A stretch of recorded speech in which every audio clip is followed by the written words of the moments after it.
Welcome to Acclime Conversations, where we interview the key business people in Vietnam and learn more about their backstory and about the activities that they undertake. In this episode, I'm interviewing Peter Christou, who is the General Manager from Kantar Worldpanel in Vietnam. Peter, welcome today. Thank you, Matthew. Nice to be here. Great to have you. We're going to talk a bit about the economy, a bit about consumers, a bit about the markets. And we really want to learn a bit more about what's changed, demographics, people spending, and we're going to learn a bit about that, and that's your expertise. But before we start, I'm going to ask you a bit about your story, because this is about learning more about the people, not just the knowledge. So Peter, what brought you to Vietnam? How did you get here?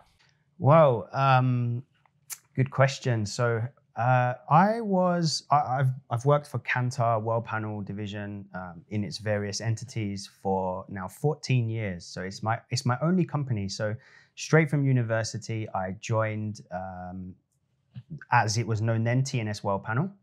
And I worked for about 7 years in the UK. But at one point, I just got a bit fed up of life in London and decided it was time to do something a bit different. So I decided to take a sabbatical. I'm very grateful for the business. They actually allowed me to do that. They gave me a 6-month sabbatical, unpaid of course, but I took the opportunity to travel. And I booked a one-way flight to Jakarta, because it was actually the cheapest flight to Asia that I could find at that time. And then I just sort of rolled with it. So I just took every day as it come. But the one thing I did do was I deliberately networked. And I think networking is a big part of doing business. So I got in touch with various people in the Kantar Worldpanel offices. And one of those people was my ex-boss, a French guy by the name of David. And we had a good chat. I got back to the UK and he sent me an email, I think maybe 2 weeks after I got back, to say, would I be interested in being in Vietnam? And I jumped at the chance. So how long ago was that? How long have you been in Vietnam? So that was just over 7 years ago now. So I've been in Vietnam for just over 7 years, since October 14. And leading the team now. And yes, so I wasn't leading the team at that time. I came over as a director level. And yes, so quite recently, I was actually promoted to be the general manager of the Worldpanel business, which is obviously a fantastic opportunity for me and something that I'm looking forward to. Fantastic, great. So it's always good to sort of see people's growth as they learn about Vietnam, to grow within that. And that's, I think, the most important thing, is that to have an understanding, is that growth. So one of the things that I want to start with here is sort of looking at the middle class growth, the economy's growth, and the changing elements of what we have in Vietnam. The core which comes through that is consumer.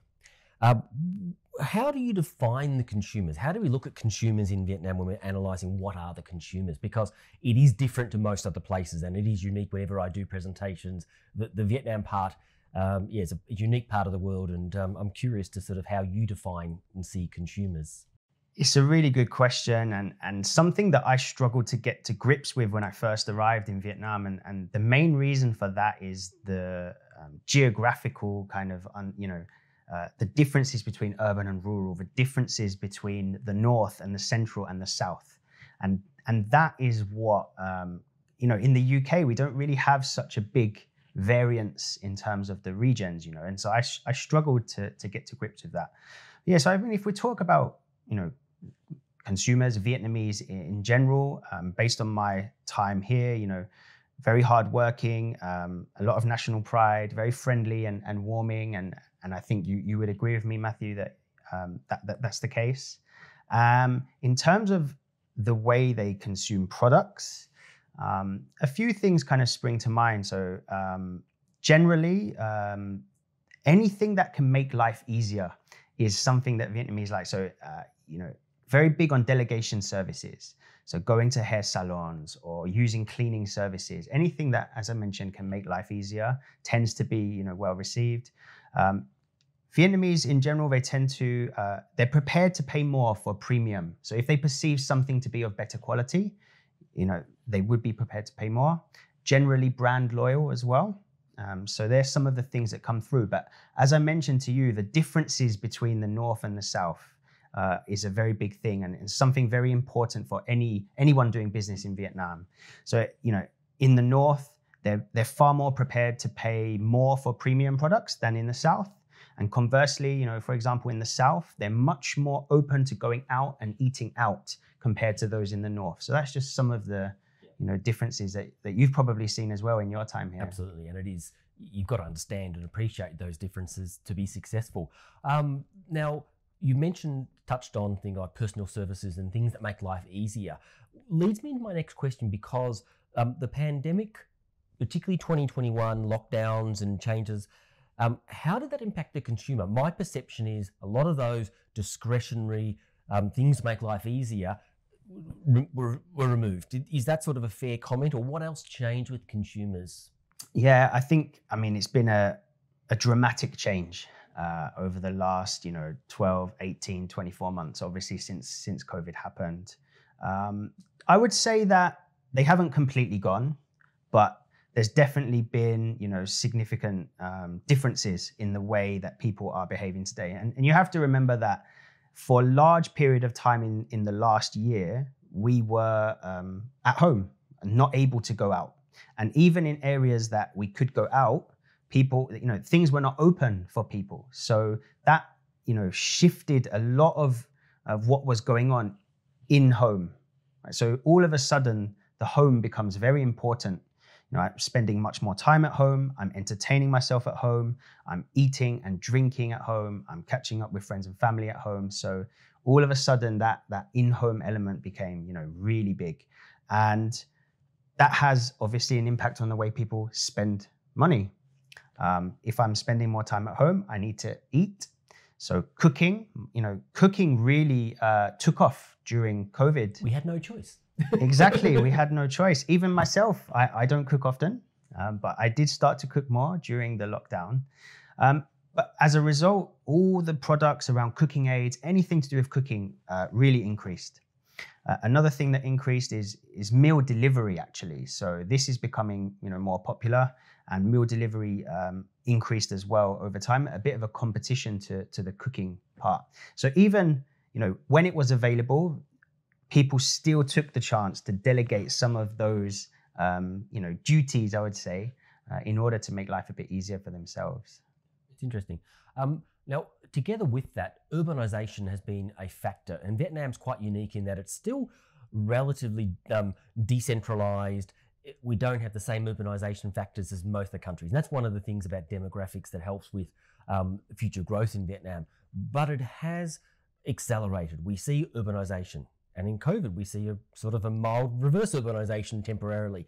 How is that urbanisation working when it comes to the consumer space? The looking at both from an investor side. I'm sort of coming from investor sentiment. I'm coming from consumer sentiment. How has that changed how things work? Okay, so absolutely, urbanisation is taking place. I can't remember exactly the numbers offhand, but I believe that the current trend is that we'll reach about 44% by 2030. So we're about 30-something% now. Yeah. And that obviously has a lot of impact, especially if you're looking to invest and do business in Vietnam. I think the key thing is that the urbanization is also increasing the incomes of people as well. Obviously, cities are changing. Okay, so if you're an investor in the past, perhaps Ho Chi Minh City and Hanoi would have been your absolute focus. And now that's really changing, and something to be really aware of. Of course, Ho Chi Minh and Hanoi remain important. It is where most of the middle class is currently residing. But you actually have to look at some of the smaller cities, Da Nang, Can Tho, Hai Phong in the north. This is probably where the fastest growing, consumers are going to be in the next few years. And therefore, those areas are just as important in terms of any strategy that you might have. And it's interesting to think about how the urbanization is not just the biggest cities. It's happening across all urban areas. Absolutely, yeah. And the rural development is very quick. And more over time, the difference between consumers in urban and rural is actually shrinking. Yeah, so, and so what about sentiment leading into 2022? Do we see a confidence, more spending? Are we seeing fragility where people are being frugal and not spending money? Is there a change? What are you seeing? What's your sense? Now it's January 2022, so we'll look back in 12 months and see how close you were here. No pressure at all, Peter. Great. So I'm going to rely on some data here because so at Kantar Worldpanel division, one of the things that we actually do is we're tracking consumer sentiment, I would say. One of the questions that we ask the households that report their data to us is how they think about the Vietnam economy in the next 12 months. So do they think it will be the same or better in the next year? And what's really interesting here is that Vietnamese in general tend to be quite optimistic. So pre-COVID, we're talking about 85% of people saying that they believe the economy would be the same or better in the next 12 months. Come along COVID, wave one, okay? 40%. So immediate change from 80 to 40. And I think there's two main reasons for this. The first one is the impact that COVID had on incomes and job security. I think we've all seen the news. Unemployment is actually high for Vietnam. And people have been concerned about their income. The second factor is with digital, with internet, the speed at which news gets absorbed and influences sentiment has increased dramatically as well. And Vietnam remains a young country, connected country, and that news spreads very fast. So we're at 40%. Obviously, Vietnam did a very fantastic job initially at pushing away COVID, and was one of the countries that was seen as a fantastic example. And because of that, sentiment came back really quick.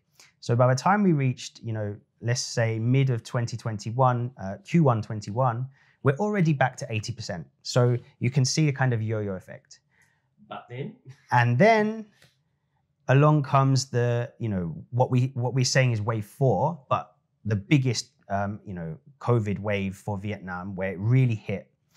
And almost immediately, it drops back down. Interestingly, not to the same level as 40%, because I think people went through it the first time. The shock was out of the Exactly. The shock was gone. They kind of understood. They knew that it would come and that probably if it was well managed, it would go. But, it did drop to 60%.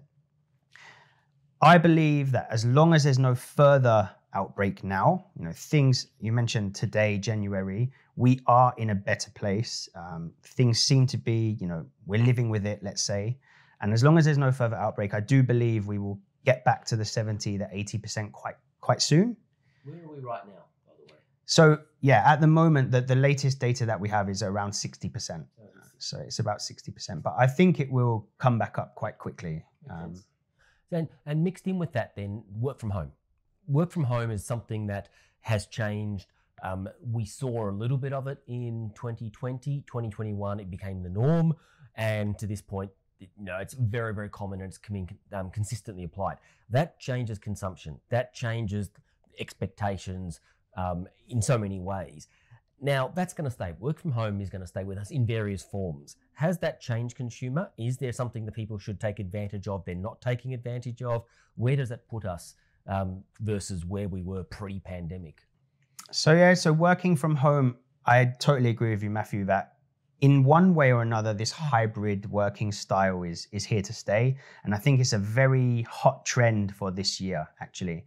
So let's see how it pans out. Definitely, it has an effect on the way people consume and the things that they're doing. I think in Vietnam, I would like to maybe just extend work from home, but also, just taking in the fact that we were on lockdown as well. So just this kind of the overall thing. As I mentioned before, we're in home a lot more. So the impact that has on the way that we entertain ourselves, the way that we eat.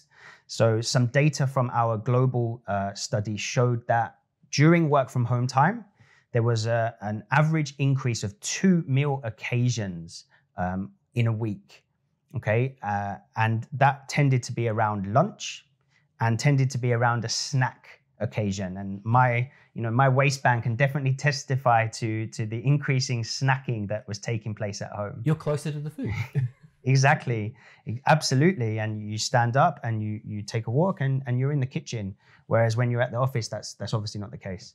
But yeah, so work from home has obviously had that impact. Of course, the way people manage their lives has become challenging. You know, those with elderly people that they look after, or with kids, for example, has absolutely impacted the way that they can interact with work and colleagues. But to be honest, I think that all the tools and technology is there to allow us to actually enjoy this kind of hybrid working style. So ultimately, consumption reverts back to the norm, notwithstanding where they're working. Is that sort of where it gets to? Yeah, I believe so. I think obviously there will always be this movement from out of home occasion to in home. So people are not eating out because they're not at the office, for example. So, you know, there's definitely this consumption that happens in home. But yeah, ultimately, you know, the differences are maybe not as big as you might expect. You know, if I can call out one or two things from consumer goods, which is the area that I'm mostly working in, you know, just as an example, kids are not going to school. Therefore, the snacking products that they tended to use when they're at school have reduced. Mum probably has to do less washing, so the use of detergent and this kind of thing also drops because actually people are spending more time at home. So definitely there are impacts, but it's maybe a bit early to really quantify how big those impacts are. It's interesting, a school where just those ancillary stalls and shops around education centres where people walk past don't have that passing traffic, so that would change. But good thing is that across the country we're seeing moving back to schools and that back to normal type scenarios, and those who are working from home because of children or factories have reduced output, etc. That may lead us back to normal. It may not. Let's see. One of the silver linings, though, from the lockdowns, the pandemic generally, was this accelerated movement toward digitization. It forced both from a government perspective to digitize their systems and services. It forced businesses to react and have a much more digital delivery with and engagement with their staff. Where's that put us with the consumption space? What's it mean for consumers, and what does that change Vietnam? It has and will change significantly the path of shopping for consumers. So as you've rightly mentioned, you know, COVID comes along and all of a sudden many businesses had no choice but to digitalize some or all of their business, because otherwise they would have died. We're working with a lot of the retail chains in Vietnam, and it was impressive to see how quickly that they actually could adapt themselves to the digital space. So, you know, in terms of having their own selling directly themselves, but also by partnering with all the kind of tech giants, the Grabs of this world, in order to make sure that they could get their products out to consumers. From a consumer perspective, this digitalization is huge. There's obviously e-commerce in terms of actual shopping, and maybe we can come back to that one. But I also want to call out the impact it has on the way people spend, you know, their time. All of a sudden, I've mentioned many times, I think already, that we're spending more time at home. When we're at home, we're also spending more time on our device, and we're connected. So the way that we interact with brands and the way brands can interact with us, this is what has really changed. And we've seen a lot of examples of apps in Vietnam really expanding. So Zalo now, I think, it's primarily a chat app, but it's a huge marketing channel. I would actually say, well, I don't know what a primary thing now. It's a bit of everything. It is, exactly. It's a huge marketing channel. And I think we can't talk about digitalization without mentioning TikTok. Maybe for myself, and I don't know about you, Matthew, but maybe your kids, they're using TikTok. This is a huge app now and has a very good foothold of the Gen Z generation, which is the one that's going to be the future consumer in Vietnam especially. So definitely they're the ones you can influence, the influenceable consumers. Exactly. Okay. And so, yeah, it's really interesting. I mean, you're seeing, just to top of mind examples, e-commerce sites, they're gamifying their websites. So creating a reason for you to go back to the app, the website more often. The way people consume, podcasts, streaming, that's increased significantly in Vietnam as a result of the situation. And so for brands, anyone looking to do business in Vietnam, any brand, this digital part of their marketing must be now at the forefront of any strategy that they come up with, because that is the way to really connect with their customer. And leading into some more of the e-commerce, as you mentioned, then one of the things I was going to ask about the digitization interacting. My experience prior to sort of the COVID was that Vietnamese saw online as a way to research, but the touch feel, they very much were I don't trust online shopping. Yeah. Digital was a source for verification, identification, comparing, but you'd always go in person, maybe have something delivered by an interaction, but there was a physical requirement. Has that disappeared? Is that desire, need completely replaced and it's e-commerce is fine, we trust what we see? It's definitely not completely replaced. But what happened when COVID came along, a lot of the people who never used e-commerce had no choice. So all of a sudden, I had no choice. I had to download an app and start to shop online. So, with pre-COVID, we actually did a study on e-commerce. And as you mentioned, the key barriers to those who had never shopped online were around trust and were around just not familiar with the concept of shopping online. And unlike most, I get the impression it's not about immediacy. It was about that confidence, that belief that I want to see it, I need to know what it is. Yeah, absolutely. This was one of the biggest barriers around people shopping online. Then COVID comes along, and all of a sudden, as I mentioned, no choice. And actually, a lot of the people who shopped online found that they enjoyed that experience. And actually, when the product arrived, it was in a good condition. And therefore, they bring that behavior forward with them. Even once COVID has died down, even once they can go back to store, they've learned to trust in some respect. And I've still got apps that I downloaded during lockdown that I didn't know I needed, and I've still got them and used, because you have to. And I think everyone sort of went through that expansion of where you see the e-commerce space. Yeah. Have we reached saturation with e-commerce? Is this something where sort of we've reached peak and now it's about maturing, or is it still a relatively young market? In Vietnam, definitely, we're still far away from maturity. So I would say, if I compare to other markets in Asia, of course, we're still behind, Korea, China, Taiwan.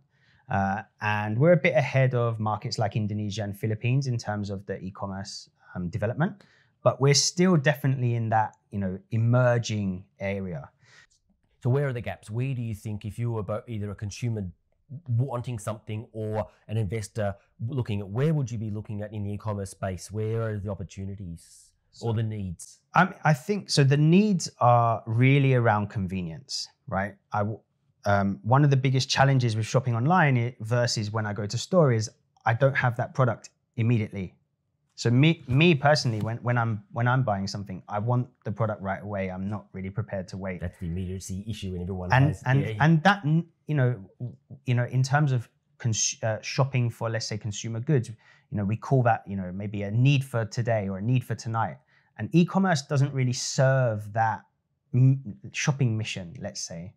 It doesn't serve that as well as some of the other missions. So this is one space that is still an opportunity. And I'm seeing people starting to push that as a sales tool of 2-hour delivery as this key deliverable, that the number one deliverable. Yeah, absolutely. And if you look to Europe and US, this is one of the biggest sales push of the likes of Amazon. We're seeing drone technology delivering products now. Okay, I don't think we're going to see that in Vietnam, in the next year or two, but the kind of tools are there to be able to do it. But I think the logistics definitely seems to be one barrier. The second one is about payment methods. This again is changing, but previously cash on delivery is still the biggest way of paying. COVID again has accelerated the development of digital payment methods. And one of the other things that's very popular in Vietnam is simply bank transfer.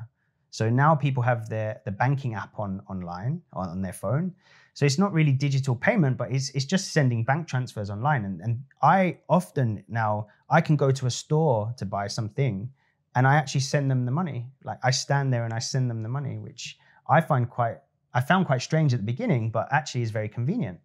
And I think from a consumer itself, the change in acceptance of online payments and being the default, where in the past it was you can pay online, but cash on delivery was the expectation. That's changed in both acceptance and expectation. So that's moved, and it's really interesting where that will take us in the digital payment space. And I think, again, the acceptance for consumers that that's what's going to happen, and digital banking is going to accelerate as a result of this digital payment platforms. Yeah, absolutely. This is a space that I'm going to keep a close eye on, actually, because I think it will change in the next 1 to 2 years.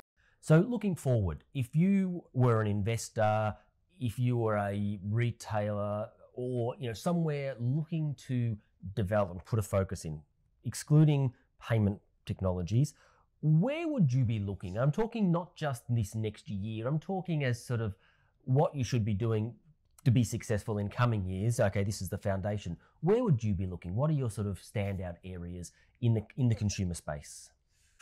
That is a very good question. I wish I had a crystal ball, because I can give you a wallet of money and you've got no pressure. I think so. One of the things that I talked about, in terms of for Vietnam is we talked about urbanization, we talked about increasing incomes. So absolutely, in the long term, there's a big opportunity around premium offering. I'm not going to go as far as saying luxury, but the premium offering across a lot of FMCG or a lot of consumer goods products, that remains a big opportunity, because incomes are rising, aspirations are increasing, and therefore, as a result, people are going to be looking to try something different. So premium quality packaging, Yeah. supply chain, Yeah. origin, all of those sort of. Yeah, exactly, all of that. So one of the things that we find in Vietnam is, albeit Vietnamese products are still respected, well received. Generally, when Vietnamese see products from other countries that they perceive to have high quality, Japanese, for example, or even something from US, they tend to be quite popular. So there's lots of opportunities for imported kind of products Premium from space. Yeah, Okay. premium space. Where else? What else should I be looking at? I think digital ecosystems. So not just payment methods. I think payment methods is a big part of it. But what I see so far is, COVID again has accelerated that trend. I have a lot of friends now whose kids are, doing online classes. And I think that Vietnam has a lot of tech savvy, entrepreneurial mindset. And when you look at other markets, we can look at China with Alibaba and WeChat and all this kind of stuff. I think there's huge potential for the kind of digital ecosystems to really develop in Vietnam. We're talking wallets, we're talking about ways of giving gifts, for example. I mean, there's a big space here. And this is somewhere that I personally would like to get involved in. So fantastic. So thanks, Peter. Been a pleasure talking. I think I've learned a lot about consumers, and there's a lot more to talk about, but I really appreciate your time, and it's great for us to join Acclime Conversations. Thank you, Matthew. It's always a pleasure to talk to you, and it's great to be here, and thank you very much. Well, everyone, Tet's coming up right now when we're filming this, so wish everyone a happy new year. Chúc mừng năm mới, and thank you for joining Acclime Conversations. I look forward to seeing you again next time. Thank you.